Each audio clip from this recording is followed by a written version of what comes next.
तो चलिए दोस्तों, हम लोग बात करते हैं कि ज़मीन का रसीद और पट्टा क्या होता है और यह किस टाइप से लिखा होता है। आप लोगों को बहुत सारा कन्फ्यूजन होता है, पहले मुझे भी होता था। तो देखिए, ये एक ज़मीन का रजिस्ट्री कागज़ है, आप लोग बोल सकते हैं, जिसे हिंदी में दाखिल खारिज बोला जाता है। ठीक है, ये देखिए, अंगूठे का निशान लिया गया है, लेफ्ट हैंड के अंगूठे का, और ये सारा कुछ हिंदी में लिखा हुआ है, लेकिन ऐसा लिखा हुआ है कि पढ़ने में आपको कठिनाई होगी। ठीक है, तो ये दिखा दे रहा हूँ। उसके बाद हम लोग बात कर रहे हैं रजिस्ट्री कागज़ के बाद। और एक चीज़, यहाँ पे जो 1 2 देखिए, ये जो लिखा है ये क्या है, ये है आपका कितना है जी, 5 है। ठीक है, तो ये लिखा है आपका देवनागरी हिंदी में नहीं लिखा है। जो 1 2 लिखा गया है 1 2 3 4, ये आपका अरबी हिंदी में लिखा गया है। ठीक है, अरबी, जो कि प्राचीन काल में, मतलब प्राचीन काल तो नहीं बोल सकते हैं, कि मध्यकालीन भारत में जो ज़्यादातर यूज होता था उसी का प्रयोग किया गया है। जैसे कि यहाँ पे लिखा गया है, देखिए, ये देवनागरी हिंदी का प्रयोग किया गया है।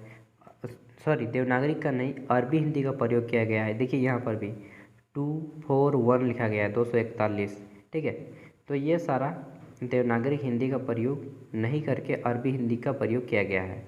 अब देखिए, यह है एक नया करंट का आपको मैं दिखा रहा हूँ। जैसे कि राजस्व एवं भूमि सुधार, बाद में इसका हम लोग रसीद कटाएं, तो ये था हमारा रजिस्ट्री का कागज़। ठीक है, जैसे दाखिल खारिज बोलते हैं, किसी से ज़मीन लेते हैं तो सबसे पहले दाखिल खारिज होता है।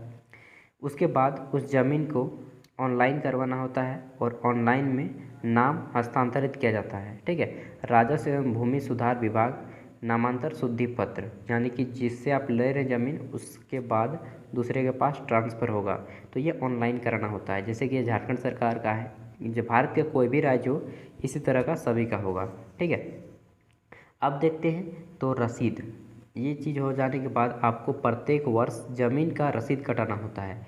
यह क्या होता है जी, तो भारत सरकार, सॉरी, राज्य सरकार जो है प्रत्येक वर्ष आपके ज़मीन का कुछ रुपया लगान के रूप में लेता है।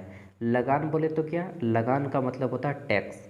आपके ज़मीन का कुछ रुपया टैक्स लेता है सरकार, ज़मीन का टैक्स, और यह टैक्स आपको प्रत्येक वर्ष कटाना होता है। उसी को जो आपको एक प्रिंट आउट मिलता है उसी को बोलते हैं रसीद। ठीक है, टैक्स को कटाने के बाद इसे आप मालगुजारी भी बोलिए, चाहे लगान बोलिए, चाहे टैक्स बोलिए, इसको कटाने के बाद आपको जो प्रिंट आउट मिलता है उसी को रसीद बोला जाता है। अब रसीद में क्या क्या होता है आइए देखते हैं। तो सबसे देखिए, लिखा है रसीद मालगुजारी। ठीक है, यानी कि टैक्स का है आपका नाम, सर्कल, नाम, मौजा, मई। मौजा मतलब होता है ग्राम, यानी कि विलेज। फिर लिखा है थाना व थाना नंबर, तो देखिए हमारा थाना है जैसे कि कसमार। उसके बाद यहाँ पे दिया है आपका विलेज का नाम, जैसे कि विलेज का नाम है सिंहपुर। नेक्स्ट दिया है आपका 0140, और ये आशा देवी, जैसे कि ये उसका नाम है जिन्होंने, मतलब जिनके नाम पे ज़मीन है।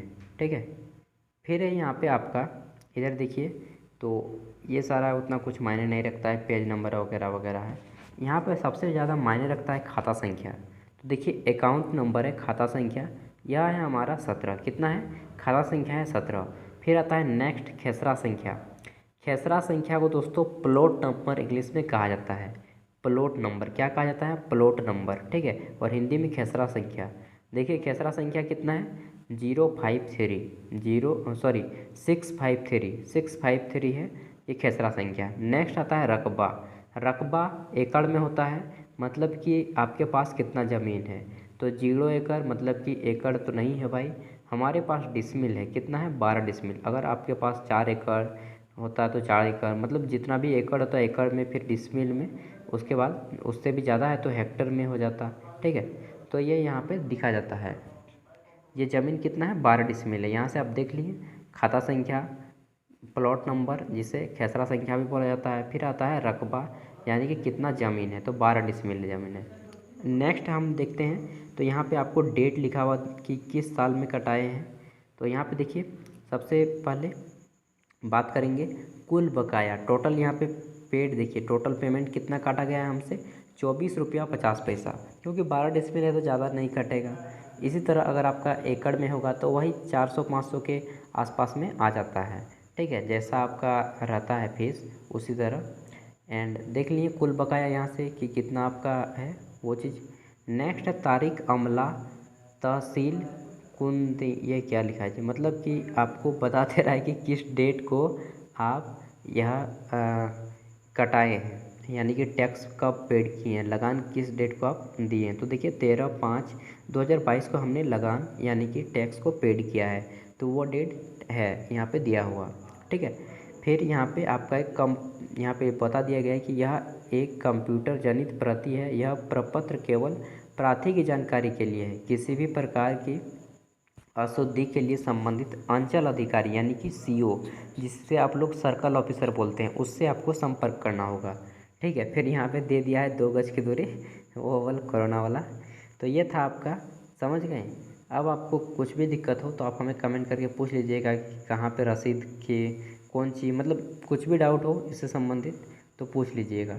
एंड अगर आप आवासीय जाति आय बनाते हैं तो आपको यही रसीद, मतलब आपके पास जो भी ज़मीन है उसमें से किसी एक का रसीद आवश्यकता पड़ता है, तो आप इसमें से इसका लगा सकते हैं, ठीक है दोस्तों। तो आप लोग समझ गए होंगे खाता संख्या, प्लॉट नंबर, रकबा, मौजा, ठीक है, ये सभी। एंड अगर आपको कैसे टैक्स पेड करना है, टैक्स कैसे पेड किया जाता है, लगान कैसे दिया जाता है, अपने मोबाइल में ही जानना है, तो हम उसके लिए एक सेपरेट वीडियो बना देंगे, आप लोग देख लीजिएगा, ठीक है। Thank you, all the best. फिर मिलते हैं नेक्स्ट वीडियो के साथ, तब तक के लिए भाई पढ़िए, अपने हक के लिए लड़िए, एंड जो भी डाउट हो पूछ लीजिएगा।